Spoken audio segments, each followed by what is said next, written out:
আসসালামু আলাইকুম সবাইকে, কি অবস্থা সবার? তো আমি আজকে তোমাদের সাথে একটা ইউনিক পোলাও রান্নার রেসিপি শেয়ার করতে যাব। এটা হচ্ছে সোনালী মুগ ডালের পোলাও। প্রথমে দেখো আমি দিয়ে দিচ্ছি ঘি, তারপর আমি কিছুটা সয়াবিন তেল দিয়ে দিচ্ছি, এরপর আমি দিয়ে দিলাম পেঁয়াজ কুচি, সেই সাথে আমি এলাচি, দারুচিনি আর তেজপাতা দিয়ে দিচ্ছি। তো এরপর আমি এগুলো সব একসাথে খুব সুন্দরভাবে ভালোভাবে নেড়ে চেড়ে নিচ্ছি। রসুন বাটা আর আদা বাটা এই দুটো একসাথে নেড়ে চেড়ে আমি ভিজিয়ে রাখা ডালগুলো দিয়ে দিচ্ছি।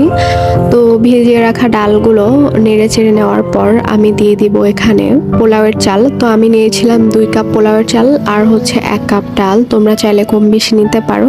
টোটাল 3 কাপ চাল আর ডালের জন্য আমি নিয়েছিলাম 6 কাপ গরম পানি। তো গরম পানি দিয়ে দেওয়ার পর আমি দিয়ে দিব 1 টেবিল চামচ গুঁড়ো দুধ। তো এখন সবগুলো খুব সুন্দরভাবে মিশিয়ে আমি কাঁচামরিচ দিয়ে ঢাকনা দিয়ে ঢেকে দিব। এই পর্যায়ে পোলাওগুলো কিছুটা সিদ্ধ হয়ে আসলে আমি ঢাকনা উঠিয়ে কিশমিশ দিয়ে দিব এবং আবারও ঢেকে দিব, এবং সম্পূর্ণ পোলাও যখন হয়ে যাবে তখন খুব সুন্দরভাবে আমি পরিবেশন করে নেব।